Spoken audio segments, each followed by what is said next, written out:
Alright, what is up? I have another video for y'all. Yeah, welcome back. And if you're new here, welcome to my channel. I post all sorts of crap. It'd be great if you could subscribe and join. And I stream on Twitch often, so if you'd like to visit me over there, you can. But this is your once in a while video that is pre-recorded, I guess, and is not a stream. But it's because I have something so important to share with you all today, that these standard characters are not as bad as people make them seem just because they don't deal 1 million damage on, you know, in one hit. Like, yes, these characters have not hit 1 million, but oh my god, that doesn't make them bad. No character's bad realistically, but I'm here to talk about the very controversial electric businesswoman. I don't know why there's so much hate on her, but before I get into anything, yes, I understand her damage isn't monumental. However, we once had Zhongli do not as much damage, and we complained and cried enough that they buffed her. That they buffed him.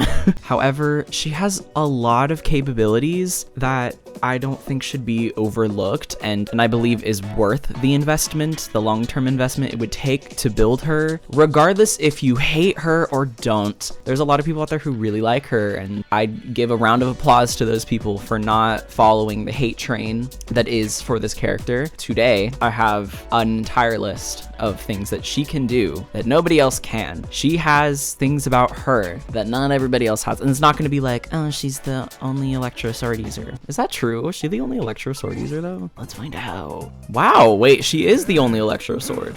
Okay, calm down, buddy. Calm down. Interesting.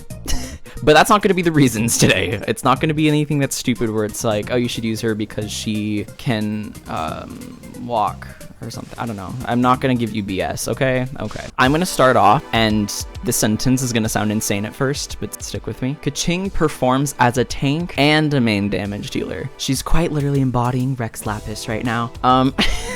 And you're probably wondering, how the crap is she a tank? That doesn't make sense. Well, I'm going to show that to y'all. We have a lot of ways that she becomes a tank. I don't know if I have anything I can just fight. I literally get on my account every day and I fight the same things over and over, and I still, you know, find enjoyment in that. But we're gonna find a Ruin Guard. I feel that's a good example. A great fact about Keqing: she has the longest burst animation in the game, and that may sound like a downside to a lot of you guys, where it sounds like you are just stuck in her animation. But no, animation. I am not that far from you, buddy. Calm yourself. Okay. The animation can be chosen to let it go for its full duration, or you can cancel it halfway through. I think it's about halfway. Honestly, the animation lasts so long, it's great. Can you just spin for me, kid? Oh my god, again? You can do it, I promise. I swear you can do it. Please do it before your health goes all the way down. Dude, I'm gonna be able to do the burst and then it's gonna die. There it is. Okay, watch. With sword comes shadow.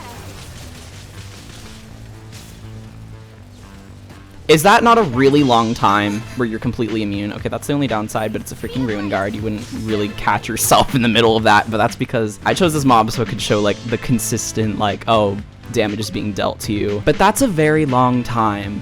I'm gonna go ahead and go to another Ruin Guard. Let's get her burst back real quick. Thank you, thank you. One other positive to this burst, and the reason why I consider her a tank, is because it's an energy cost 40 burst. This thing costs 40 energy. That's great, right? Yeah, it's good. All right. So we're gonna head to the other Ruin Guard, show off the, oh my god, I don't want to run out of stamina. Gonna show off the animation cancel. I love that there's an option for it. Okay, so we're just gonna activate it. And you can run out, and I would have still technically been in the animation, but since I, you know, pulled myself out, you're really not being set that far back with her, as many people like to think. So that's reason number one. Reason number two is you can relax on crit rate. Thank God, right? You can relax on crit rate because her burst, the thing that's energy cost 40 with a low freaking cooldown, gives you 15% crit rate, and your energy recharge is increased by 15%. 8 seconds. That's almost half. That's more than half of the cooldown, and you only have a few seconds without your little crit rate. And if you have been a person, I know there's a lot of people who don't have constellations for her, or maybe there's someone watching this who doesn't have her at all, and you're just like looking forward to when you want to get Keqing. If you have rolled C2, that just sets you even further. Like, this is going to replenish your burst even quicker. This burst has a humongous range, and I'm gonna show you that right now. I already have a video of it showing, which I put these 2 videos on TikTok, but these videos showcase her burst range very nicely. I mean, there's other bursts that, you know, they're large, but this one, I don't know, it can deal damage to enemies in a huge thing, and it's a long duration, and there's a chance that like it makes it so enemies can actually run in. Like, let's say you killed enemies that are already on the field with the current slashes, new enemies can spawn. Let's say you're in Abyss, new enemies spawn and run towards you, and they're gonna get dealt with the final strike of her burst, because it's a very long burst that you can dodge millions of things with.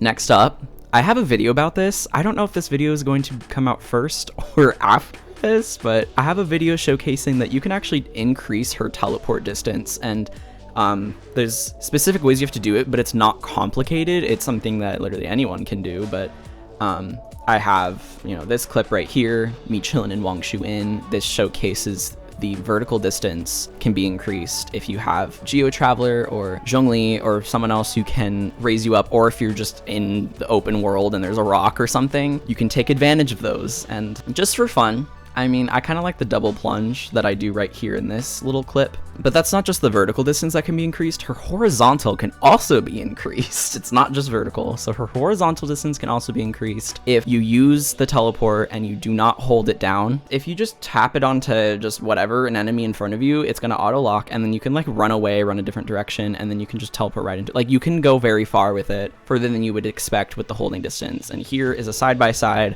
of just of the holding distance and then the tapping distance.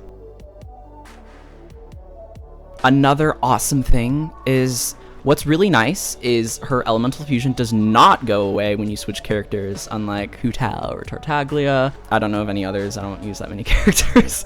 But if I just go ahead and give myself the elemental infusion, we can see the purple strikes, I can switch characters, and I still am infused with Electro. Unlike Child, if you switch, you know, he goes into his bow, and then Hu Tao, that one's always annoying. I have Hu Tao, I can't stand when I switch it because I'm used to Keqing. That's basically the reason. I switch out, and then I realize, oh, Keqing, I'm making a video about you, shut up. Now we're gonna actually get on to the build aspect of her. I'm running Primordial Jade Cutter. It's good, but honestly, I would rather use like Mist Splitter, which I have, or Lion's Roar, which is a 4-star. I'm just convinced that Lion's Roar is better because it has increased damage against, you know, Pyro and Electro, and I look at like people who do like a lot of damage with Keqing, and most of the time they're using Lion's Roar. This was pre-Mist Splitter when I would see these videos. So Jade Cutter is good. I used to use Black Sword, which is also good, and then we also have, I don't know if I have it because I actually just really hate it. The, what is it? The prototype one? It gives a physical damage, which is kind of but it's okay. I think this is probably your best bet, or Mist Splitter. You can use Jade Cutter. I mean, it's not likely that a lot of you out there have Jade Cutter, but if you do, feel free to use it, man. Artifacts, use Thunder Soother. Use Thunder Soother, please. Do not use Thundering Fury and Noblest Oblige or Gladiator because it's not as good. I watched a video at one point that had a C6 Keqing with, I don't know what weapon, probably Jade Cutter or Mist Splitter, which would be worse if it was actually with Mist Splitter. Yes, I know, Thundering Fury provides an electro damage bonus of 15%, but it's not as good because in this video that I saw of somebody, they had Thunder Soother and Gladiator, and I dealt as much damage as them when they were using their C6, and I'm using Thunder Soother. Really quick, I just want to say, there's nothing against this video in particular, and nothing against the person who made this. It's not that I'm bashing them specifically, it's just that I'm trying to really explain how these sets that are usually put onto this character are just not good for her, and it's a mistake I feel most of us do need to correct just to make sure that she can do the most out on that battlefield. To compare, this is my Keqing build right here. I obviously don't have their awesome build with 100% crit rate and or 200% crit damage, but it just goes to show that I didn't really have to like really go hard with it, and I can still be almost to par with this build, even though theirs is completely maxed out. I realize because of that video, Thunder Soother is the way to go, and I know it sounds ridiculous. Ew, the 2-piece set, electro resistance, that's so stupid. But no, increases damage against opponents affected by Electro, it's fine. I swear, if you have C6 with this set, you will do a significant amount of more damage. Is that English? I don't know. Also, this set looks pretty. Does this not look like a set that was made for her? Just a little bit? Like, does this not ring a bell, maybe? Like, imagine if she wore this. Is that not gorgeous? I mean, it's better than Thundersealer. I mean, it's better than Thundering Fury. This don't match her as well. Anyway.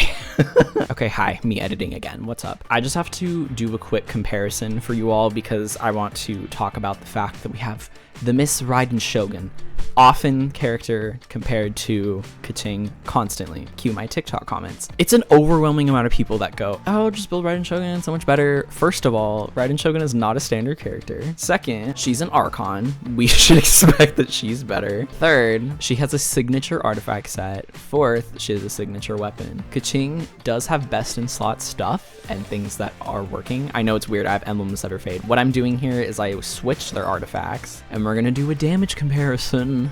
Doesn't that sound fun? I gave her deathmatch. I know everything is wrong right now because I do have engulfing lightning and emblem of severed fate, etc. But we're gonna compare Archon versus blah blah blah. Also, this is an energy cost 90 burst. This is energy cost 40. Raiden Shogun also scales off of energy recharge, and that's where her damage is most dealt. Keqing doesn't scale off anything. Hi, me editing the editing part. What I'm trying to summarize here is the fact that we are being so hard on Keqing when she doesn't have all these other things that other characters have, where they scale off of something, where they have a set made for them, where they have a weapon made for them. It just shows that these characters are missing out on those features, but also so do the other standard characters, and I feel we're honestly hard on the standard characters in general, and I want that to change. Keqing's damage is literally fine on its own. People say that it takes such an investment to go into this character, but I don't really see how it is because I use this character in all floors of Abyss that I can. Oftentimes she's dealing more damage and sometimes faster than people like Xiao, who we consider to be one of the best characters in the game. And all I did was just grind a Thunder Soother set and give her a Jade Cutter. And Jade Cutter isn't her best in slot. Miss Splitter is, and that's gonna grant so much more damage.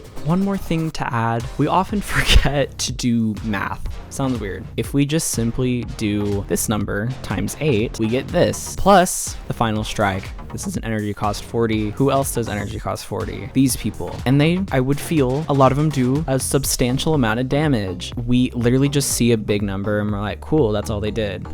For example, Albedo's Burst. You throw it out, you see the big impact damage, great. And then you just don't look at the additional damage because I don't know why we're not counting that. Like, you could do a 20,000 Albedo Burst and then you could do like 2,000 on a couple enemies over and over. But then you just say, oh, I did 20k from a burst, but you didn't. You did more than 20,000. So skill damage 5,000, burst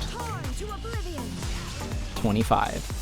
And the attacks here are subpar. She has the exact same artifacts as Keqing. Those numbers that we saw from all of those like individual slashes, first, it's not as big of a range as Keqing. Yes, we had a great impact damage of 25,000 damage, which yes, is a lot. I feel like that should be expected from something at energy cost 90. This is 40. And if we were to reverse Keqing's burst, and let's say her final strike was the first damage dealt, I'm sure a lot more people would be into liking her because people see the big thing from Raiden Shogun and they're like, yes. Now that that is out of the way, I should go back into this actually. So we have her normal attack. Look at this charge attack damage. Isn't that great? She can perform so many charged attacks. So it's a low stamina cost for 25. Doesn't get much better than that. Yes, your stamina can go down, but I think you can perform maybe 8. But what's great is this, because you can teleport to enemies. It's if you're just in Abyss, as we shown earlier, the horizontal distance, you can throw your teleport and be kind of really anywhere, and it can sit on the field for a few seconds, and you can just teleport to that enemy. You don't have to sprint over to it. You don't have to use as much stamina as you would. But not to mention, if we want to get like really crazy with this, you can use this teleport to also get yourself out of the way, just to run away. If you aim it and you can throw yourself into midair. And honestly, if you put Keqing and Zhongli on the same team together, it kind of just, you don't really need to, you know? Like, I feel like she because it's great that you can just not have to swap out into another character to like have like a sub tank or just tank in general where you just don't want your damage dealer to die. You can just stay as her. For the non-combat positives, I wish I could get onto like a different account that's a lower AR to really explain it, because honestly, she's such a good character to win it early game. It's not even funny. Love that the map just doesn't scroll. Anyways, we already know. Difficult terrain, like no longer an issue. Like, I use her constantly to climb mountains. So we got this wonderful mountain right here. We're gonna go ahead and climb up.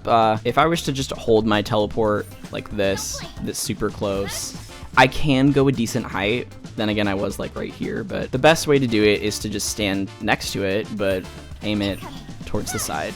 And then you can just go right on up. Save the stamina, y'all. Also, teleporting to like Animoculus. Hold on, there's a good one that I'm going to show. It's pretty important, totally. If I head down, where is this? Right here. Normally there's a Geoculus that sits up here on top of this house, and I notice a lot of people who struggle with being able to get up onto this house because you can't really like climb the rocks around. Yes, there's a proper way, which is going up this and this, but you can just skip all of that. Just go right on top of the house. Everything is significantly easier. What else do we have? I think that's about it. I hope you feel more inclined to use her. Also, we're getting a new outfit for her, so you can walk around in style and own the battlefield. I just want to say right here that I posted a compilation video of Keqing to TikTok, I believe a month and a half ago, maybe a little bit longer, but that video did really well, and it was me showing her owning the battlefield, and a lot of people reconsidered building Keqing. And if you are still not convinced, I highly recommend you go watch that video. I'm hoping by the time this is up that I have the playlist feature that TikTok still won't give to me after I've reached out to them 100 times and I've waited like 2 months for them to respond because I just want my freaking playlist feature. But I'm hoping that I can have a freaking Keqing playlist that you can go ahead and just scroll through nice and simply. Hey, look at this. Skip the climb, skip everything. Oh shoot, hold on.